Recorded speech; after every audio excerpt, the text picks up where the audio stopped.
put yourself in uncomfortable situations.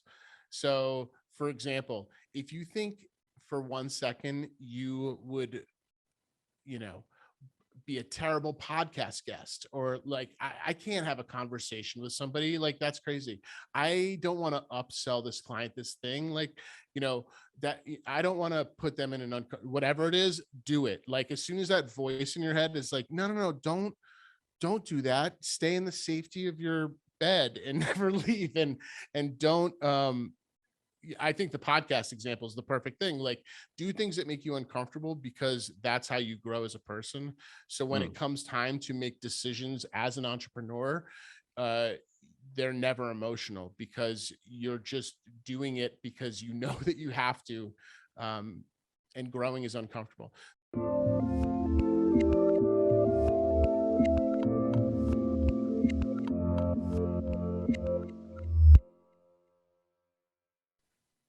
Hey everyone, this is Devin Miller here with another episode of The Inventive Journey. I'm your host, Devin Miller, the serial entrepreneur that's grown several startups into 7- and 8-figure businesses, as well as a founder and CEO of Miller IP Law, where he helps startups and small businesses with their patents and trademarks. If you ever need help with yours, just go to strategymeeting.com, grab some time with us to chat, and we're always here to help. Now, today we've got another great guest on the podcast, Will Reed. And Will grew up in Rhode Island and went to a prep school in New Hampshire and I think college in New York. And then during that time got introduced to cannabis and was also got the entrepreneur bug while in college. And so kind of looked at that for a period of time. In the meantime, also started a band during college and did that for about 3 years, and then entered in the working world. Started working for Apple in New York City, then went to Vermont and went to work at a cottage industry for website development. And afterwards got into one of the first places that was legalizing cannabis and started his own business, which is what he's doing today. So with that much as introduction, welcome on the podcast, Will. Man, can I just so you recorded that? I'm going to snip that all out and that will be my epitaph. That's it. I'm just going to have like, he did this, he did that, he bing bang boom, boom, and he's done it. The funeral's all over. It's 1 minute and we're good to go. See you later. No, that was awesome. I'll just a complete aside. The funny thing is, you're not the first guest to say that. And they're like, "You do a great job at my eulogy." I'm like, "Well, yeah. I don't know if I take that as a compliment, but why not?" So no, awesome. It was a great summation, Devin. It was a great summation. Awesome. Well, I'm excited to have you on, and it sounds like a great journey. So now I did the 30-second version of that, but let's unpack that a bit. So tell us how life got started for you in Rhode Island and then New Hampshire, New York. Well, Devin, life got started for me in Rhode Island because my parents loved each other very much. And when a man and a woman, and nowadays sometimes a man and a man, a woman and a man. I want my kids to be able to listen to the show and some of them are young enough. Cool. We're not going into the birds and bees for this episode, but fair enough. I don't actually want to either. Well, so I feel like I was one of those kids who, so my family still lives in Rhode Island, but I was one of those kids who like couldn't wait to leave home, right? Like I think I read Kerouac way too early. Like I read Kerouac in 8th grade and started listening to the Grateful Dead in 8th grade, and like my whole perception of reality was shifted way too young. And I was like, I can't wait to get the hell out of here. And I did. I was in the Ocean State, got my diploma, and kept heading north. But I did do an additional year of high school. I PG'd up in, as you said, up in New Hampshire, which was super formative. Like I felt like I graduated way too young and with who graduates with an understanding of who graduates high school knowing anything? Like nobody. But I was keenly self-aware that I knew nothing. And also it's a little younger when I graduated. So when I went to prep school, I was introduced to, and it was just a couple hours up the road, Rhode Island, New Hampshire, 2.5 hours. It's nothing, but the diversity of my classmates, none of them were from Rhode Island, maybe a couple were, but, they were all from all over the world. So I was introduced to people from South Korea and France and New Jersey, like what? So, going to prep school was hugely impact. I went to a school called Kimball Union Academy, And it was hugely impactful to just my maturation, and not that I came out of that particularly mature, but from between graduating high school the first time and the second time, I was a totally different human being, totally different. Hmm. Yeah. So now you say, okay, coming out of high school, you're self-aware enough that you know that you're not necessarily know what you're going to do or that you have all the answers. And so you go to college, Definitely not. and I think you went to college in New York. And Yeah, I went to a school. Yeah, I went to a school called St. Lawrence University, which is, I didn't go to another college, so I don't have the perspective, but I know lots of people who went to lots of different colleges, and none of them have quite the experience post grad that I have. And for some reason, and I'm sure this, isn't unique, but for some reason, the network at St. Lawrence University is insane. The moment you graduate, you could go you could go anywhere and you'd find a graduate of St. Lawrence University. And it's kind of because it's just a small liberal arts college in upstate New York. Um, there's nothing particularly special about it. Like if you just look at it on paper, you're like, yeah, okay, whatever. But it is super special. And that also really helped. And, the college experience, I think, is pretty similar for most people. You go and you drink too much and you learn about girls or boys or whatever, and you think you're in the real world. You learn more in 4 years than you learned in the first 18. So you're bombarded with all these ideas. And for me, it was girls and music and weed. And it sounds like, oh wow, sounds like a pretty good college life, but no, like really the music and eventually the cannabis side of it dominated my life. And not knowing it then, but also entrepreneurialism. Like, so starting a band in college and trying to do more than just play at the frat house on my campus, maybe try to play at the local bar first, but building that up and trying to build not only my chops, right? Like we were all trying to be good musicians. We were trying to write good songs. But we wanted to also see the world. So that's where like the Kerouac side of it. Like I always romanticized that sort of like experiencing life thing. I to some extent, right? Like traveling the country was really important to me. Meeting people was really important to me. So starting a band, I mean, it kind of prolonged my youth, or like, all my friends graduated college and went to like Wall Street and shit like that, and I did not. I traveled the country and yeah, for about for almost 5 years, we toured the country, playing upwards of like 250 shows a year. So really grinding it out and being uncomfortable, that's where I really learned how to be uncomfortable, for sure. Which again, a big part of being an entrepreneur is knowing what to do when you're uncomfortable. No, I think that definitely makes sense. And so you come out of college, you're in a band, you have a good time while you're in school, and now you're saying, okay, can't, unless you go big and famous and everybody knows your name, a band isn't going to be a lifelong or probably career goal. And so now you're saying, okay, now I'm entering the real world. And I think, kind of entering quote unquote the real world. You started out I never working. did though, Devin. I never really did. Like I never really did. Like I don't, I had jobs and I dabbled in the real world, but like I don't think my psyche ever let me like really do that. So what I mean is like the band, the music thing ended because for the same reason it ends for 99.9% of bands trying to be a touring band. It's really fucking hard. Like it's super hard. You're putting miles and miles on your body. You're pulling hours that are unhealthy. You're living, you're eating like crap. You're living unhealthy. It's not great. It's exhausting. And eventually it just, it kind of implodes. And that's what happened to us. And my big idea of like, oh, well, what's next? What's the real world? And this is around 2007 is, well, let's move to New York City and continue trying to be a musician, but maybe like get a day job in the music industry. So I don't know if you remember, but around 2007, 2008, this huge thing happened, which basically destroyed the country. And it was, that recession.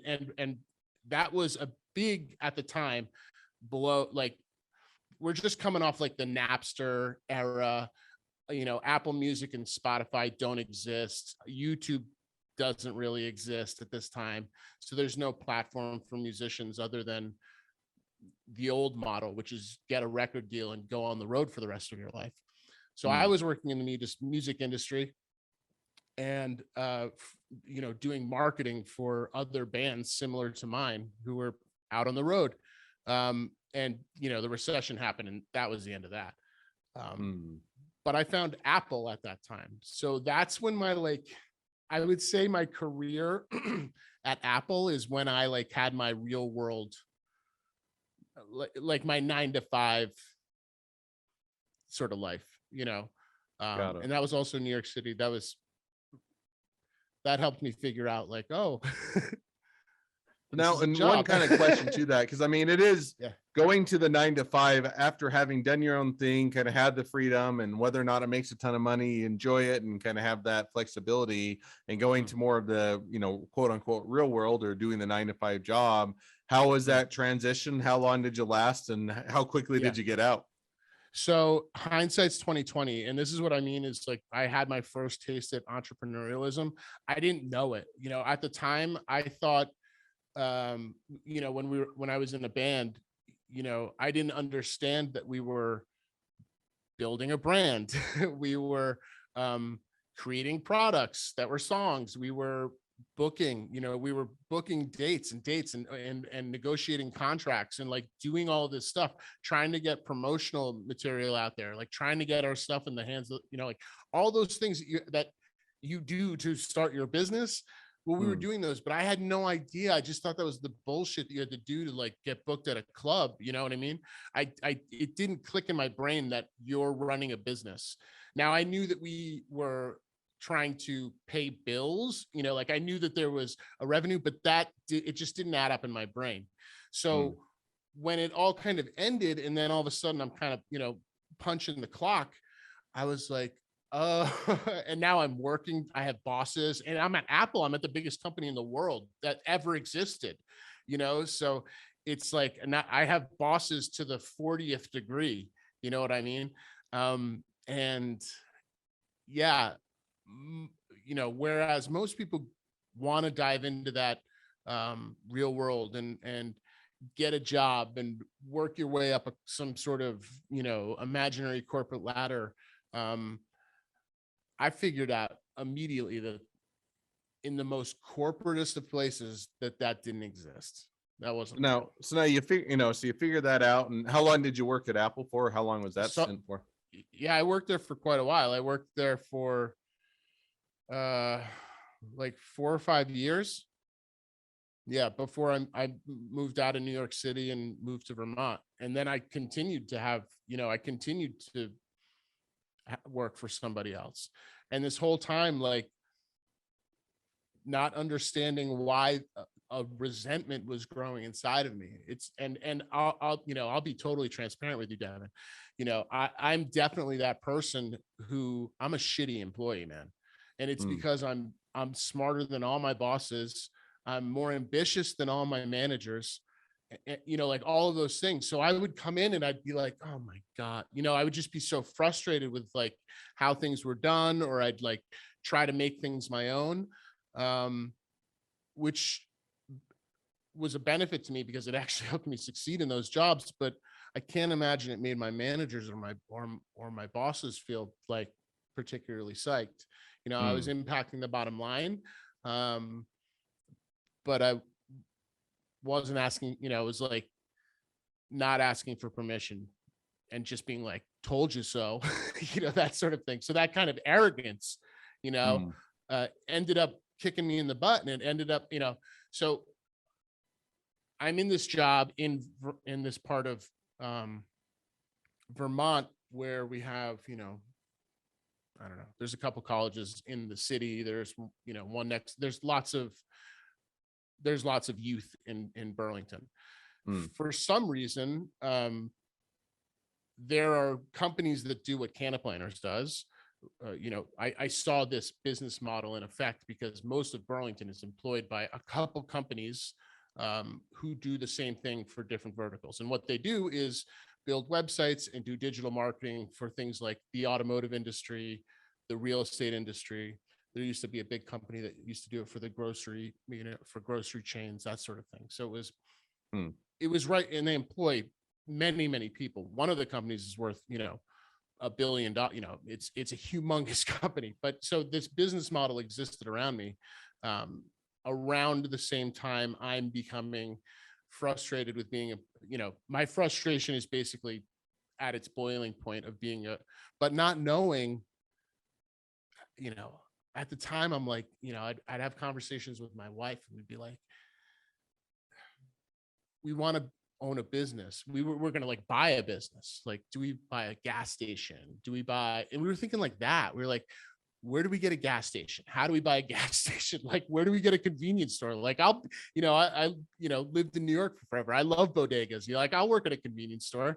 So we were like going through that whole thing of like, how do we buy a business? Not thinking like, how do I start a business? How do I start a company? It just didn't enter my mind until murmurs of legalization started to percolate in Vermont. And then Mm. it was like, it's not about, I'm also a podcaster, Devin, and I interviewed a client of mine who said, you don't do what you love, you do what you're good at. And if you're lucky, you love it. Right. And Mm. that was it. I was like, I'm just going to do what I'm good at. And I can apply it to this thing that I love that maybe is going to be a thing someday. Who knows? But I'm 30. I'm 33. I'll take a gamble. Let's go. So I started Canoplanners very slowly at my job, really. Like I'd have one hand on my keyboard and I'd have my phone, like, I'd be doing my day-to-day over here and I'd be like, whatever on my phone, doing starting Canoplanners on my phone. So now let's, fast forward a bit, because I think that, so it sounds like, first of all, you recognize, hey, I've got to get out of the, quote unquote real world, or at least I want to be able to pursue or be able to, captain my own ship a bit more and be able to, or, direct that and kind of go in that direction. So now as you're going through and doing that and you're saying, okay, maybe it's a gas station. No, that's not quite okay. And then, hey, look, the cannabis industry is coming, coming of age, or there's ability to pursue that and say, okay, I'm going to do that. And now as I'm pursuing that, you look and say, okay, there's a business here, and make the transition, start as a side hustle. So now as you made that transition, kind of catch us up. Where are you at today, or kind of how has the business gone? Is it full time? Is it still side hustle? Has it been enjoyable? Is it crash and burned, or kind of how has it gone? I mean, it's all of those things. No, it's so the end of that story is it caught up with me and I got fired. So I got fired from my 9 to 5 and I was like, fuck, I hope I can swear on this because I'm going to. And I literally thought, oh shit, what's going to, like, my life's over. How am I going to pay rent? How am I, like, where's my health? Like all of those things went through my head in the course of like, an hour or whatever. Meanwhile, I'd been working on Canoplanners for about a year. And again, the math didn't click until I was literally like kicked off the ledge. And, my former employer was like, get out, like time to figure this out, So I literally figured, like, within a day, I was like, this is what I'm doing. Like and what I had started was just building a website. I was just building a couple websites for, at that time, the hemp industry in Vermont, which predates the farm bill by about 2 years. The federal farm bill, which allowed the country to grow hemp, right? Vermont had passed a law in a couple other states, but Vermont was one of the first who kind of did that a few years prior to that. So the hemp industry was starting to emerge in Vermont, and that's kind of like where I got my chops. That's where I figured out what the business was going to be, and I think that's where a lot of hemp companies figure out how they're going to run their cannabis businesses. They start with hemp. but regardless, the timing of it all was great. So the answer to all your questions are, for the first day, it was terrible. I was a mess. But then I figured out that all of these things that just, again, hadn't clicked in my brain, that you're doing all of these things, just do it. Just go do it. It just hadn't clicked until I was literally, not literally, after I was asked to leave my job. Right. So, yeah, it all kind of came together. So and it was one of those things where, like, I think, so I was fired on, a Monday or something, and I closed my first deal on that Wednesday. Like by the end of the week, I'd closed 2 deals or something like that. And it was one of those things where I was like, okay, I know what I'm doing. I got this. So that was 2000, that was February of 2018. We just hired our 13th employee like 2 weeks ago, or a new marketing employee. We're growing by hundreds of percents every year. It's a lot to, it's a lot, but it's because I was thrown off the cliff and forced to figure out how to take all of these things that I knew it's like, it was all instinctual, right? Like the whole time I'm not even thinking about what I'm doing. It's just like, oh, I got this. I'm a hustler. I can make it all happen. Now I'm professionally doing it, so it's we've grown it pretty quickly.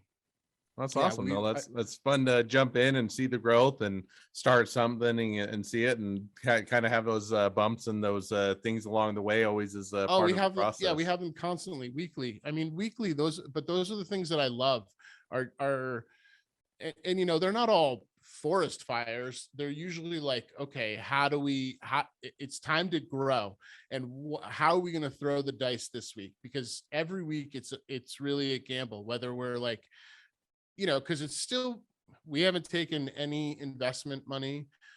This has been grown entirely, all organically. Like we've grown this month by month.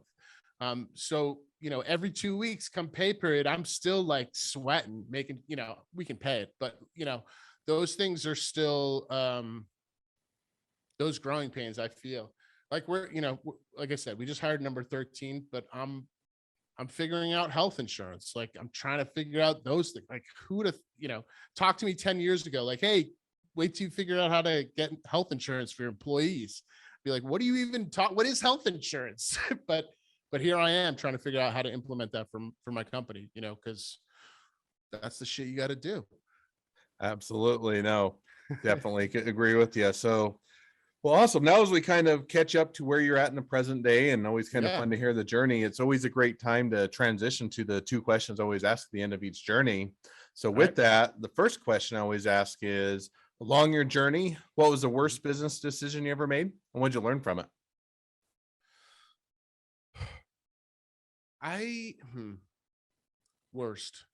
Worst is a loaded word.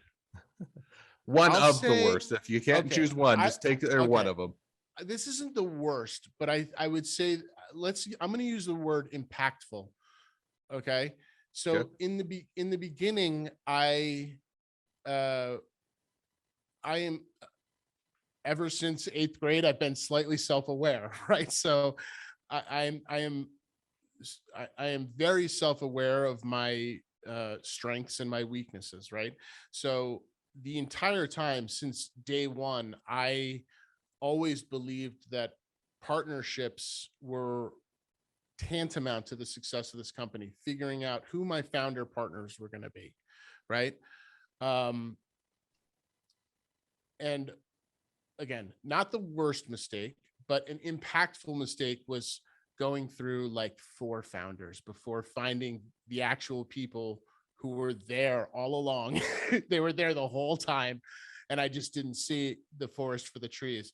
So like I wasted a lot of time and put a lot of energy. And again, I didn't waste any time. This all was impactful, and it helped me understand how to, like, who a good founder was and what skills in a founder, in a co-founder, I needed in order to complement the skills that I knew I had. So No, and I think that that's always a hard thing is one is I think everybody thinks that they're great at hiring and knowing, who's the people and, oh, when I work for someone else, I know when I'm the boss, I know who the good employees are and who are the slackers, and I'll be able to hire the right people and it'll be different. And then you get in that situation like, hiring's, same thing with partners, but bringing on partners, bringing on employees, everything else, that's a hard thing. And this always, you're going to make mistakes there because there's never I think a perfect solution or a perfect equation as to how to figure that out. And so I think that is definitely an easy mistake to make, but also a great one to learn from. It can certainly be impactful both on bringing on good partners, making good hires, and also the bad ones. And it happens both ways. Yeah. Second question I ask now is if you're talking to someone that's just getting into a startup or a small business, what'd be the one piece of advice you'd give them? Can I give them two? Go ahead. You can Okay. give a 2 for 1. The first, they're actually kind of both the same thing. So the first is put yourself in uncomfortable situations. So for example, if you think for 1 second you would, be a terrible podcast guest, or like, I can't have a conversation with somebody, like that's crazy. I don't want to upsell this client this thing, like, that I don't want to put them in an whatever it is, do it. Like as soon as that voice in your head is like, no, don't do that. Stay in the safety of your bed and never leave. And don't, I think the podcast example is the perfect thing. Like do things that make you uncomfortable because that's how you grow as a person. So when it comes time to make decisions as an entrepreneur, they're never emotional because you're just doing it because you know that you have to. And growing is uncomfortable. The second part is don't say no. And that comes with a caveat. So in the beginning, don't say no. If you're given an opportunity, take it. Until there comes a point where when you can start saying no, and that's when you're able to basically, so you've said yes up until you've gotten a certain amount of experience, maybe you've built out your portfolio, maybe you've got some clients who are actually paying you now, and you've established or you've validated your business to the point where you can now be compensated for it. As soon as you feel like, as soon as that starts inching in your head, grab it and be like, this is yes, I'm drawing the line in the sand, or I now understand how to operate my business. Now you pay. So say yes until it's time to stop. No, and I think that's a good one. I think that I like the first one you hit on, is, kind of getting outside the comfort zone and, to a degree saying yes.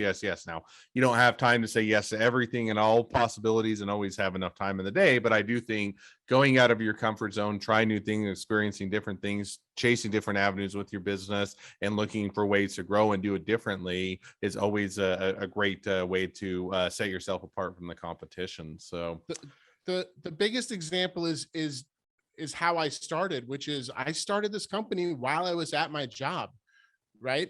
And I probably would have stayed there way longer until I was fired, essentially, right? Like that, facing my own mortality, that shove off that cliff, being super uncomfortable, not knowing how that rent is going to get paid or how the phone bill is going to get paid, or if your wife's going to, leave you because you don't have a job today. All of those things are actually really strong motivating factors to get your shit together. No, I couldn't agree more. And they were for me. They were for me. Awesome. So, well, now as we've got the answer to those two questions, and we're wrapping up the episode, if people want to reach out to you, they want to be a customer, they want to be a client, they want to be an employee, they want to be an investor, they want to be your next best friend, any or all of the above, what's the best way to reach out to you, contact you, find out more? Yeah, we're on all of the things. So if you Google Cannaplanners, you'll find us, but we're cannaplanners.com. We're at Cannaplanners on Instagram and Twitter. We're not at Cannaplanners on Facebook, but I don't use Facebook. So it's at 420 Web on Facebook. You can hit me up anytime. Yeah. Will@canofplanners.com. I hope I never regret giving that out on the internet. All right. Well, definitely Hit me encourage up. people. Absolutely. You can definitely encourage people to reach out and connect and find out more. So with that, thank you again for coming on the podcast. It's been a fun. It's been a pleasure. Now, for all of you that are listeners, if you have your own journey to tell and you'd like to be a guest on the podcast, we'd love to have you. So just go to inventiveguest.com, apply to be on the show. A couple more things as listeners, make sure to click share, subscribe, and leave us a review because we want to make sure that everyone finds out about all these awesome journeys. And last but not least, if you ever need help with your patents, your trademarks, or anything else with your startup, your small business, just go to strategymeeting.com, grab some time with us to chat, and we're always here to help. Well, thank you again for coming on the podcast, and wish the next leg of your journey even better than the last. Thanks, Devin.